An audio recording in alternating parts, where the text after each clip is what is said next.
Hello friends, welcome to Karthi's kitchen. ఈరోజు వీడియోలో బాదం పాలు బయట కొనే పని లేకుండా ఎలాంటి ప్రిజర్వేటివ్స్ యాడ్ చేయకుండా హెల్దీ వేలో మనకి బయట మార్కెట్లో దొరికే బాదం పాలు టేస్ట్ కన్నా కూడా ఇంకా హెల్దీగా టేస్టీగా ఎలా తయారు చేసుకోవాలో చూపించబోతున్నాను. మీరు ఇప్పుడు నేను చూపించే ప్రాసెస్లో ఈ బాదం పాలు ట్రై చేసి చూడండి.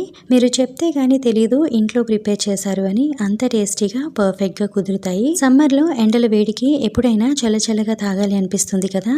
సో ఇలా చేసి పెట్టుకుంటే పిల్లల నుండి పెద్దవారి వరకు అందరూ చాలా ఇష్టంగా తాగుతారు. సో ఫుల్ వీడియో చూడండి. నచ్చితే ప్లీజ్ లైక్ చేయడం మాత్రం అస్సలు మర్చిపోవద్దు. ఫస్ట్ ఒక బౌల్ తీసుకొని ఒక 30 వరకు బాదం వేసి ఒకసారి కడిగి వాటర్ వేసి నానబెట్టుకోవాలి. ఈ రోజు బాదం పాలు చేసేటట్టయితే ముందు రోజు నైటే నానబెట్టేస్తే సరిపోతుంది.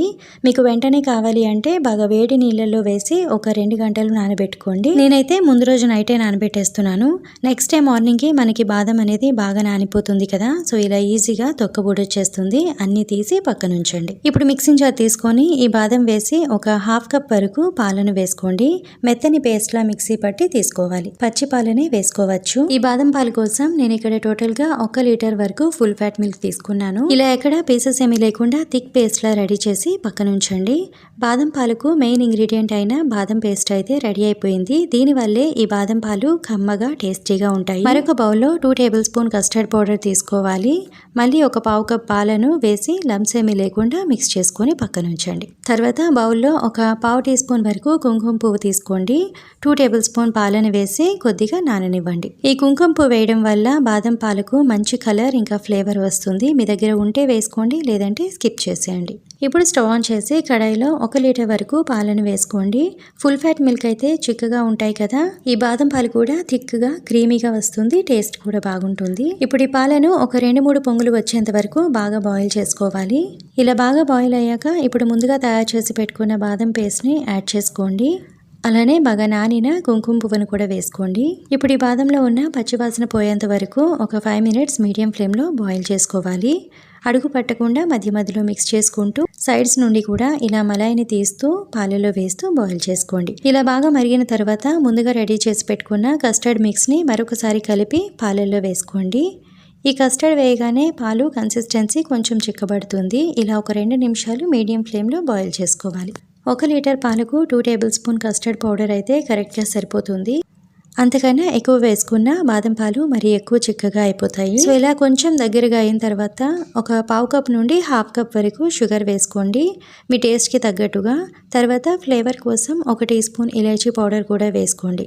ఇప్పుడు మరొక 2 నిమిషాలు బాయిల్ చేసుకోవాలి. 2 నిమిషాలకి కన్సిస్టెన్సీ ఇలా ఉంటుంది.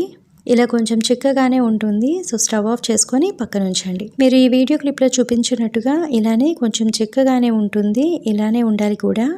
ఇది పూర్తిగా చల్లగా అయిన తర్వాత డీప్ ఫ్రిడ్జ్లో ఒక 1 అవర్ పెట్టండి. అప్పుడు ఇంకొంచెం థిక్గా అవుతుంది. చూసారు కదా, ముందు కన్నా కూడా కొంచెం గట్టి పడింది. కన్సిస్టెన్సీ మరి స్మూత్గా లేకుండా అక్కడక్కడ ఇలా పీసెస్ లాగా ఉన్నాయి కదా. సో ఇప్పుడు మిక్సింగ్ జార్లో యాడ్ చేసి 1 నిమిషం బాగా బ్లెండ్ చేసి తీసుకోండి. ఇలా మిక్సీ వేయగానే చూడండి మంచి ఫోమీగా స్మూతీ కన్సిస్టెన్సీలో మరి చిక్కగా లేకుండా పర్ఫెక్ట్గా ఉంటుంది. ఇప్పుడు బౌల్లోకి ట్రాన్స్ఫర్ చేసుకోండి. తర్వాత దీనిలో బాగా చిన్నగా తరిగిన డ్రై ఫ్రూట్స్ వేసుకోండి. నేను ఇక్కడ కాజు, బాదం, పిస్తా వేస్తున్నాను. మీరు కావాలంటే బాదం మాత్రమే అయినా కూడా వేసుకోవచ్చు.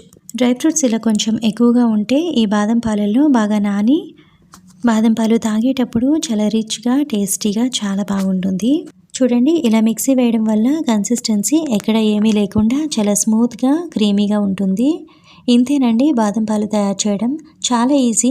కరెక్ట్ ప్రాసెస్ తెలియక చాలా కష్టం అనుకుంటారు. బట్ నేను చూపించినట్టుగా ఈ ప్రాసెస్లో ఒకసారి ట్రై చేసి చూడండి. చాలా చాలా బాగుంటుంది. మీరు ఇలా తయారు చేసి చిన్న చిన్న బాటిల్స్లో వేసి ఫ్రిడ్జ్లో స్టోర్ చేసుకుంటే ఎప్పుడు కావాలంటే అప్పుడు తాగొచ్చు. పిల్లలు ఎప్పుడు బాదం పాలు అడిగినా కూడా నేను ఇలానే ఇంట్లోనే హెల్తీగా ప్రిపేర్ చేసి ఇస్తుంటాను. అంతే టేస్టీగా ఇంట్లోనే తయారు చేసి ఇవ్వండి. పిల్లలు చాలా ఇష్టంగా తాగుతారు. సో తప్పకుండా మీరు కూడా ఇలా ఈ ప్రాసెస్లో ట్రై చేయండి. హెల్తీ అండ్ టేస్టీ బాదం పాలు రెడీ అయిపోతాయి. సో నేను చేసిన ఈ బాదం పాలు రెసిపీ మీకు నచ్చినట్టయితే ప్లీజ్ ఒక లైక్ చేయండి. ఫ్యామిలీ అండ్ ఫ్రెండ్స్కి షేర్ చేయండి. అండ్ మరిన్ని సింపుల్ అండ్ టేస్టీ రెసిపీస్ కోసం ఈ ఛానల్ని సబ్స్క్రైబ్ చేసుకోండి. పక్కనే ఉన్న బెల్ బటన్ కూడా క్లిక్ చేసి దానిలో ఉన్న ఆల్ అనే ఆప్షన్ని సెలెక్ట్ చేసుకోండి. సో నేను నెక్స్ట్ వీడియో అప్లోడ్ చేయగానే మీకు వెంటనే నోటిఫికేషన్ వస్తుంది. Thank you for watching my video.